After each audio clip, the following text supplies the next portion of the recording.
Hello everyone, welcome back to our channel we the learners. इस video के अंदर हम डिस्कस करेंगे क्लास 9th आईटी से यूनिट 3 बेसिक आईसीटी स्किल्स के important questions, most important questions. तो चलिए शुरू करते हैं। Question number 1, what is the function of memory, what are its measuring units. Memory का क्या फंक्शन होता है और इसकी मेजरिंग यूनिट्स क्या है। भाई मेमोरी का क्या काम होता है, डेटा को स्टोर करना, ठीक है, वो चाहे प्रोसेसिंग के लिए हो, ड्यूरिंग प्रोसेसिंग हो या उसको बाद में यूज़ करने के लिए हो। तो चलिए आंसर देखते हैं। The memory temporarily holds the data and information during processing. Processing के दौरान मेमोरी टेम्परेरी होल्ड करती है डेटा एंड इन्फॉर्मेशन को। आप देखते हो कई बार जब आप किसी भी सॉफ्टवेयर पे काम कर रहे हो, तो चाहे MS वर्ड है या एक्सेल है, तो अगर उस दौरान काम करते करते आपका कंप्यूटर शट डाउन हो जाता है किसी भी वजह से, पावर कट ऑफ हो गया या किसी भी वजह से, तो सारा डेटा लॉस हो जाता है अगर हमने उसको सेव नहीं किया है। तो सेव करते हैं तो वो फिर परमानेंट मेमोरी के अंदर जाके स्टोर हो जाता है, ठीक है। अगर जब तक प्रोसेसिंग चल रही है तो मेमोरी उसको सिर्फ टेम्परेरी बेस के लिए स्टोर करती है। तो ये है फंक्शन ऑफ मेमोरी। फिर है smallest unit of memory is a byte. ये इसको ठीक कर लें, स्मॉलेस्ट यूनिट जो है मेमोरी की वो बिट है, क्योंकि बाइट तो 8 बिट से मिलके बनी है। तो स्मॉलेस्ट यूनिट जो है मेमोरी की वो होगी बिट, BIT, ठीक है। फिर उससे बड़ी हो जाएगी बाइट। जब 8 बिट्स मिल जाएंगे तो फिर बन जाएगी बाइट। बाइट जो है एक सिंगल कैरेक्टर को बाइनरी फॉर्म में स्टोर करेगा। बाइनरी फॉर्म क्या होती है? बाइनरी फॉर्म का मतलब है 0 और 1, सिर्फ 2। अब जो कंप्यूटर्स होते हैं ना, वो डेटा को स्टोर करते हैं और प्रोसेस करते हैं सिर्फ बाइनरी नंबर्स की फॉर्म में। यानी कि कंप्यूटर को ये एक ही बात समझ में आती है, 0 और 1, ठीक है।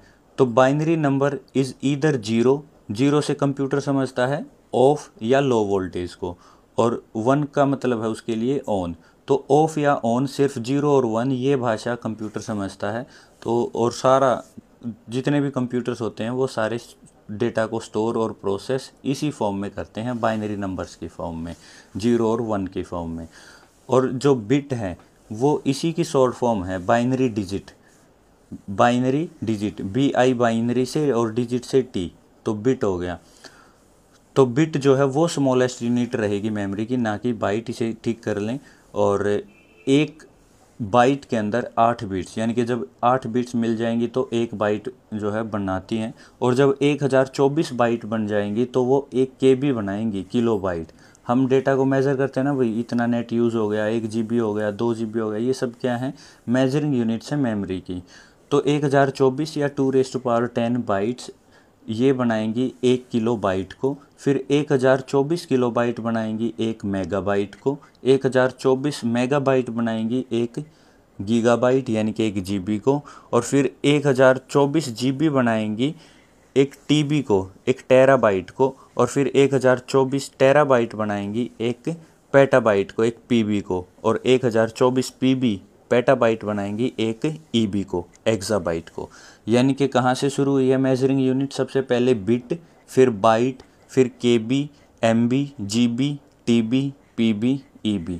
तो ये मेजरिंग यूनिट्स होती हैं मेमोरी की, ठीक है। चलिए क्वेश्चन नंबर 2 देखते हैं। What are the major strengths and weaknesses of a computer. Computer की मेजर स्ट्रेंथ्स और वीकनेसेस क्या हैं? सबसे पहले बात करते हैं स्ट्रेंथ्स की। स्ट्रेंथ की अगर बात करें तो हम सबको पता है computers are much faster as compare to human beings. तो सबसे पहली स्ट्रेंथ होगी स्पीड।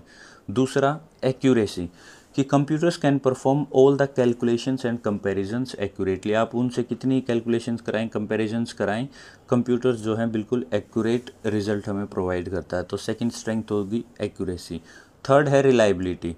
रिलायबिलिटी का मतलब होता है कि विश्वास करना, कि हम उन पे विश्वास कर सकते हैं। किस चीज़ के लिए? They are immune to tiredness and boredom. ना उनको थकान होती है, ना वो बोर होते हैं। जैसे हमें अगर बार बार एक ही काम बोला जाए बार बार, तो हम बोर हो जाते हैं और थक भी जाते हैं। लेकिन कंप्यूटर्स के पास मतलब इम्यून सिस्टम है इस चीज़ के लिए, यानी कि वो ना थकता है ना बोर होता है। So they are more reliable than human beings. तो ह्यूमन बींग्स के कंपैरिजन में थोड़ा सा ज़्यादा रिलायबल हो जाते हैं कंप्यूटर्स। तो 3 स्ट्रेंथ्स ये होगी। नेक्स्ट स्ट्रेंथ क्या है? वर्सेटिलिटी। वर्सेटिलिटी का मतलब क्या है? हम बोलते हैं ना कि वो चीज़ वर्सेटाइल है, तो हम उस क्वालिटी की बात कर रहे होते हैं। The quality of being able to be useful for many different task. जब अलग अलग टास्क परफॉर्म करने के लिए एक जो क्वालिटी है वो किसके अंदर देखने को मिलती है हमें, कंप्यूटर के अंदर, तो वो होती है वर्सेटिलिटी। ठीक है, बहुमुखी कार्य यानी कि versatility. Computers can perform variety of functions with precise accuracy, बिल्कुल एक्यूरेट और एग्जैक्ट एक्यूरेसी के साथ। प्रिसाइज मतलब वेरी एक्यूरेट एंड एग्जैक्ट। तो computers variety of functions perform कर सकते हैं और वो भी बहुत एक्यूरेट और एग्जैक्ट वे में। तो इसीलिए अब ये बहुत सारे फंक्शंस परफॉर्म कर सकते हैं ना, तो इसलिए ये हमारे लिए क्या है, कई सारे टास्क में यूज़फुल है। इसी क्वालिटी का नाम दिया जाता है वर्सेटिलिटी। फिर है high storage capacity. Computers large amount of information को स्टोर कर सकते हैं बहुत कम स्पेस में। हम देखते हैं आजकल बहुत जो मोबाइल फ़ोन है वो भी क्या है, हमारा एक कंप्यूटर है, तो उसके अंदर कितनी सारी इन्फॉर्मेशन को हम स्टोर कर सकते हैं और बिल्कुल छोटे से स्पेस में। अब बात करते हैं वीकनेसेस की। वीकनेसेस क्या है, डिसीजन मेकिंग पावर की कमी है, अपने आप ये डिसाइड नहीं कर सकता। सेकंड है जीरो आईक्यू, इंटेलिजेंट क्वोशेंट जो है इसका जीरो है। बट धीरे धीरे जो है इन चीज़ों पे काम किया जा रहा है, आर्टिफिशियल इंटेलिजेंस जो है आती जा रही है। नेक्स्ट क्वेश्चन है what is the use of scanner. Scanner का क्या काम होता है। स्कैनर जो है बिल्कुल फोटोकॉपियर की तरह होता है। Scanner is a device similar to a photocopier. Scanner creates an electronic form of the printed image. जो प्रिंटेड इमेज है उसकी इलेक्ट्रॉनिक फॉर्म को क्रिएट करता है ये, और उस इलेक्ट्रॉनिक फॉर्म को बाद में हम अपने हिसाब से मैनिपुलेट कर सकते हैं, चेंज कर सकते हैं, मॉडिफाई कर सकते हैं जैसी हमारी रिक्वायरमेंट्स है। नेक्स्ट क्वेश्चन है which common ICT skills would you need at your work place. कौन सी कॉमन आईसीटी स्किल्स होनी चाहिए आपके पास आपके वर्क प्लेस पे। कहीं पे भी आप काम करने जाते हो तो वहाँ पे कुछ एक कॉमन आईसीटी स्किल्स आपके पास होनी चाहिए, और वो क्या है, creating various types of document such as text document, spreadsheets, presentation. भाई ये तो बेसिक है, बिल्कुल आपको ये आनी चाहिए। टेक्स्ट डॉक्यूमेंट कैसे क्रिएट करते हैं, स्प्रेडशीट्स कैसे बनाते हैं, प्रेजेंटेशंस कैसे बनाते हैं, तो अलग अलग तरह के डॉक्यूमेंट्स आपको बनाने आने चाहिए।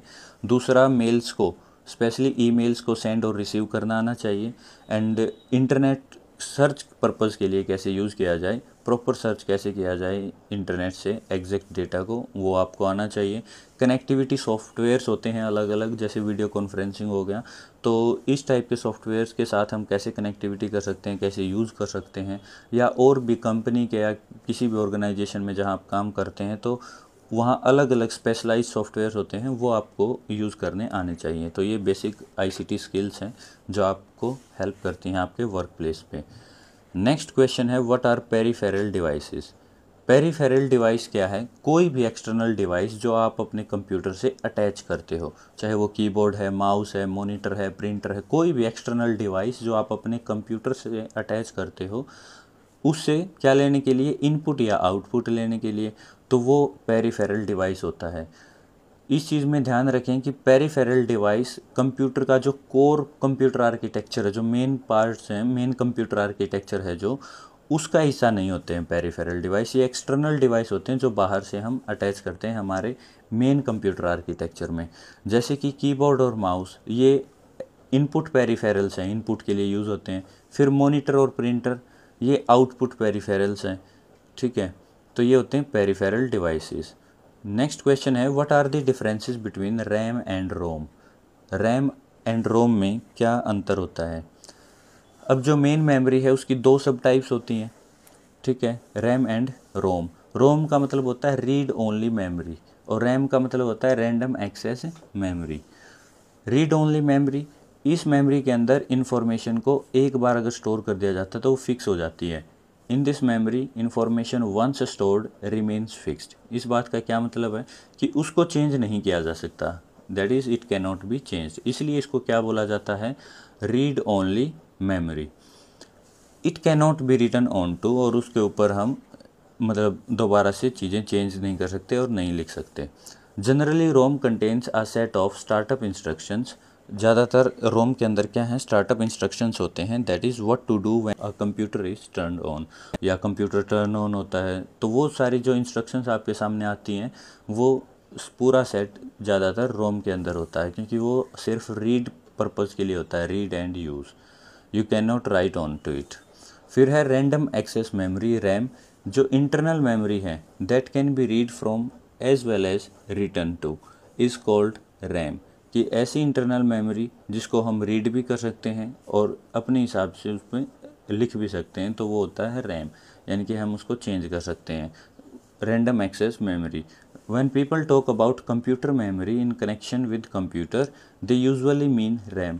जब भी हम बात करते हैं कंप्यूटर मेमोरी की, कंप्यूटर के रिगार्डिंग, तो हम ज़्यादातर रैम को रेफ़र कर रहे होते हैं उस दौरान। रैंडम एक्सेस मेमोरी जो है वोलेटाइल है, ये मोस्ट इम्पोर्टेंट बात है कि रैंडम एक्सेस मेमोरी जो है वो वोलेटाइल है। वोलेटाइल का मतलब क्या है कि इसका जितना भी कंटेंट है अगर आपने सेव नहीं किया है, पावर ऑफ होते ही सारा लॉस्ट हो जाएगा। Its contents are lost when power is turned off, तो इसलिए इसको बोलते हैं वोलेटाइल। तो वोलेटाइल मेमोरी है RAM, random access memory. Next question है what is social networking, what are its benefits. Social networking क्या है और क्या इसके बेनिफिट्स हैं। आप सबको पता है सोशल नेटवर्किंग क्या है, grouping of individuals into specific groups. भाई बहुत सारे जो इंडिविजुअल्स के ग्रुप हैं या स्पेसिफिक ग्रुप्स बने हुए हैं via online means through social sites. कितनी ढेरों सारी सोशल साइट्स हम यूज़ करते हैं, वहाँ पे ग्रुपिंग है इंडिविजुअल्स की, कुछ एक स्पेसिफिक ग्रुप्स भी बने हुए हैं। किसी को न्यूज़ सुनना पसंद है तो वो न्यूज़ के ग्रुप्स बने हुए हैं, किसी को पॉडकास्ट सुनना पसंद है तो अलग अलग ग्रुप्स, किसी को गेमिंग पसंद है। सो ये क्या है, सोशल नेटवर्किंग की एक नेटवर्क बन गया, सामाजिक तौर पे हम एक दूसरे से जुड़ गए with the help of social sites. क्या बेनिफिट्स हैं, people sharing common interest can connect and form a group. जो पीपल हैं जिनके कॉमन इंटरेस्ट हैं वो एक दूसरे से जुड़ सकते हैं और एक ग्रुप बना सकते हैं। Individuals from all around the world can connect, दुनिया भर से इंडिविजुअल्स जुड़ सकते हैं, and thereby know about new cultures and language, और एक दूसरे के अलग अलग कल्चर्स और लैंग्वेजेस को सीख सकते हैं, जान सकते हैं। अब डेंजर्स क्या हैं सोशल नेटवर्किंग के। Some dangers associated with social networking are data theft and viruses attacks can take place. Data की चोरी हो सकती है, वायरसेस अटैक कर सकते हैं जब भी हम जो है सोशल नेटवर्किंग यूज़ कर रहे होते हैं। अब सोशल नेटवर्किंग के लिए इंटरनेट यूज़ करते हैं। अब सोशल नेटवर्किंग पे कई बार एड्स आती हैं, पॉपअप एड्स होती हैं और कई बार हार्मफुल लिंक्स आ जाते हैं, तो उनसे वायरसेस जो हैं अटैक कर सकते हैं हमारे सिस्टम पे। Online predators claim to be someone else which can create problems. ठीक है, तो वहाँ पे जो चीज़ें हैं वो बिल्कुल दूसरी होती हैं, दिखता कुछ और है होता कुछ और है, तो जिसकी वजह से प्रॉब्लम्स हो सकती हैं। ऑनलाइन शिकार करने वाले बैठे हुए हैं। साइबर ब्लैकमेलिंग में टेक प्लेस, और ये आजकल ज़्यादा चल रहा है, आपका डेटा वगैरह चोरी करके फिर आपको ब्लैकमेल किया जा सकता है, तो ये साइबर ब्लैकमेलिंग है, ये भी हो सकता है। तो ये कई सारे सोशल नेटवर्किंग के डेंजर्स हैं। In what ways is the world wide web different from other servers on the internet. भाई वर्ल्ड वाइड वेब www किस तरीके से अलग है बाकी के सर्वर से। इंटरनेट पे और भी सर्वर्स हैं, लेकिन वर्ल्ड वाइड वेब उन सर्वर से कैसे अलग है। जो वर्ल्ड वाइड वेब है वो एक इंटरनेट सिस्टम है, यानी कि एक ऐसा सेट ऑफ प्रोग्राम्स है, स्टैंडर्ड्स है, प्रोटोकॉल्स है, यानी कि रूल्स का सेट है जो अलाउ करता है मल्टीमीडिया फाइल को क्रिएट करना, उनको डिस्प्ले करना और उनको लिंक करना इंटरनेट पे। तो वर्ल्ड वाइड वेब क्या है, एक ऐसा सेट ऑफ प्रोग्राम्स या रूल्स बोल सकते हो आप, जिसकी वजह से हम मल्टीमीडिया फाइल्स को क्रिएट कर सकते हैं, डिस्प्ले कर सकते हैं और लिंक कर सकते हैं इंटरनेट पे। जब वर्ल्ड वाइड वेब नहीं था तो इंटरनेट को सिर्फ मेनली यूज़ किया जाता था टेक्सचुअल इन्फॉर्मेशन को ऑब्टेन करने के लिए, लेकिन जो दूसरे सर्वर्स हैं इंटरनेट पे जैसे कि FTP, gopher, mail, news etcetera, ये सारे के सारे टेक्सचुअल इन्फॉर्मेशन को देते हैं।